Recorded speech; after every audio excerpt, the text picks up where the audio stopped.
मैं बहुत गरीब था। मैं एक औरत के घर काम करता था। एक दिन मेरी मालकिन अपनी बेटी के साथ एक रात गुजारने 5 लाख की ऑफर दी। 5 लाख की रकम सुनकर मैंने फौरन हाँ कर दिया। जैसे ही रात हुई मैं मालकिन की बेटी के कमरे में गया। उसे देखकर मेरी आंखें फटी की फटी रह गई, क्योंकि वो तो राहुल, एक 23 साल का दुबला पतला मेहनती लड़का, दिल्ली से भागकर शहर के एक पुराने मोहल्ले में आकर बसा था। वह एक दुकान पर काम करता था और वहीं से जोड़ तोड़कर अपने लिए एक छोटा सा कमरा किराए पर लिया, वो भी रमा देवी की हवेली के पीछे बने नौकरों के क्वार्टर में। रमा देवी उस हवेली की मालकिन थी। राहुल की आंखों में कई सपने थे, लेकिन जेब में सिर्फ फटी हुई डायरी थी और 2 जोड़ी कपड़े थे। हर सुबह वह जल्दी उठकर नल पर पानी भरता, पुराने पंप से नहाता और फिर मजदूरी के लिए निकल जाता। रमा देवी को उससे काम करवाना अच्छा लगता था। वो तेज, ईमानदार और चुपचाप रहने वाला लड़का था, लेकिन हवेली की दीवारों के पीछे बहुत कुछ ऐसा था जो राहुल नहीं जानता था। रमा देवी एक तेज तर्रार, कठोर और चालाक औरत थी। उनका व्यक्तित्व रौबदार था, मगर मुस्कान में खून छुपा था।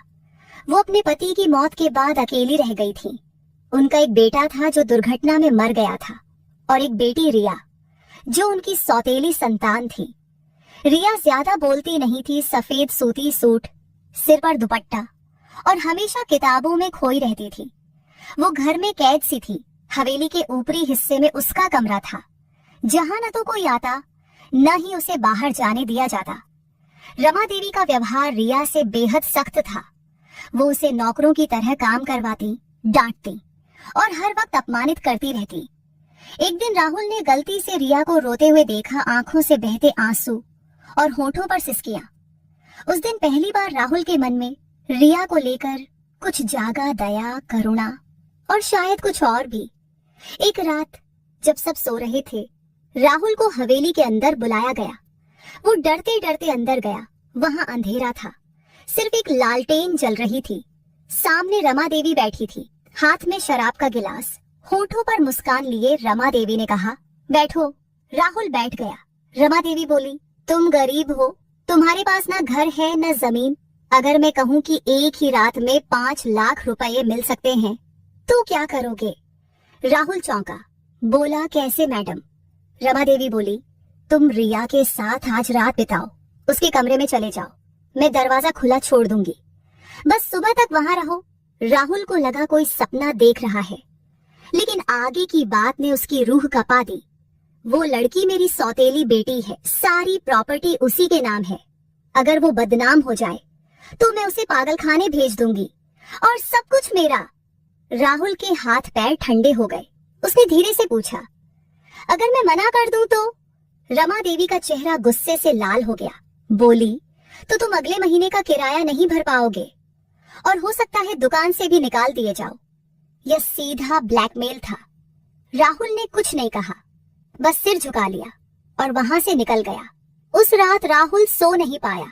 एक और थी 5 लाख की मोटी रकम, जिससे वो अपनी जिंदगी बदल सकता था, माँ बाप के नाम की जमीन छुड़ा सकता था।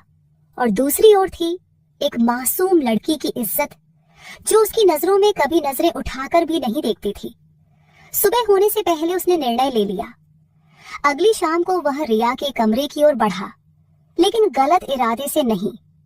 कमरे में हल्की पीली रोशनी थी और रिया खिड़की के पास बैठी थी। उसने पीछे मुड़कर देखा और सहम गई। क्यों आए हो? वो कांपती आवाज में बोली।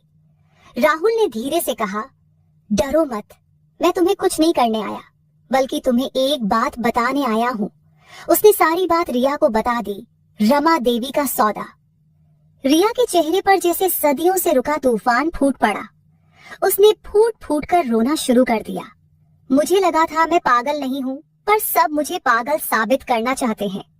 राहुल ने उसका कंधा पकड़कर कहा, मैं तुम्हारा साथ दूंगा, ये मेरा वादा है। अब दोनों ने रमा देवी के खिलाफ सबूत इकट्ठे करने शुरू किए। रिया ने बताया कि हवेली में ऊपर एक पुराना कमरा है, जिसमें उसके पिता की पुरानी फाइलें और वसीयत रखी गई थी, जिसे रमा देवी ने बंद कर दिया था। राहुल और रिया ने आधी रात को उस कमरे की कुंडी तोड़ी। अंदर धूल भरे कागज, फाइलें और एक ऑडियो रिकॉर्डर मिला जिसमें रिया के पिता की आवाज थी। मेरी सारी संपत्ति रिया के नाम है। रमा देवी मेरी पत्नी जरूर है, लेकिन अब उस पर भरोसा नहीं रहा। ये फाइलें अगर कोर्ट में जाती तो सारा खेल पलट सकता था। लेकिन इसी दौरान रमा देवी को शक हो गया कि कुछ चल रहा है। उन्होंने राहुल को हवेली से निकालने की धमकी दी और रिया को एक बार फिर धमकाया। राहुल ने एक और योजना बनाई। उसने रमा देवी के पुराने नौकर से मुलाकात की जिसका नाम था रामू काका। वो अब गांव लौट चुका था। काका ने एक दिलचस्प बात बताई। बाबूजी के मरने से एक रात पहले उन्होंने अपनी वसीयत बदली थी, पर वो फाइल कभी सामने नहीं आई और उसी रात उनका एक्सीडेंट हुआ था। ये जानकारी अब एक नई दिशा दे रही थी। राहुल ने अब एक स्थानीय वकील से संपर्क किया, उन्हें सबूत दिखाए, ऑडियो क्लिप सुनाई और कहा, बस आप हमें एक कोर्ट नोटिस दिलवा दीजिए जिससे हम इस हवेली की वसीयत फिर से खोल सकें। वकील साहब चौंक गए, लेकिन बोले, अगर तुम कोर्ट में रिया की मानसिक स्थिति प्रमाणित कर सको और ये साबित हो जाए कि वो मानसिक रूप से सक्षम है तो सब कुछ पलट सकता है। इस बीच रमा देवी ने रिया को घर में बंद कर दिया, उसे खाने पीने से भी रोक दिया। उनका मकसद था अदालत में ये दिखाना कि रिया मानसिक रूप से पागल है और अब भी अपने पिता की मौत की बातें करती है।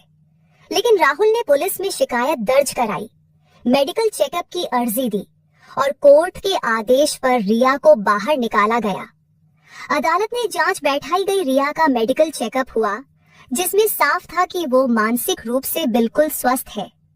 अब रमा देवी की दुनिया ही हिल गई। सुनवाई के दिन अदालत में सब मौजूद थे, वकील, पुलिस अधिकारी, राहुल, रिया और रमा देवी। वकील ने वसीयत की ओरिजिनल कॉपी, ऑडियो रिकॉर्डिंग और पुराने नौकर की गवाही कोर्ट में पेश की। रमा देवी के चेहरे का रंग उड़ चुका था। उन्होंने कहा, सब झूठ है, रिया पागल है। लेकिन तभी मेडिकल रिपोर्ट और कोर्ट के सामने पेश की गई वीडियो क्लिप जिसमें रमा देवी राहुल को सौदे की बात कह रही थी, उस वीडियो ने सब साफ कर दिया।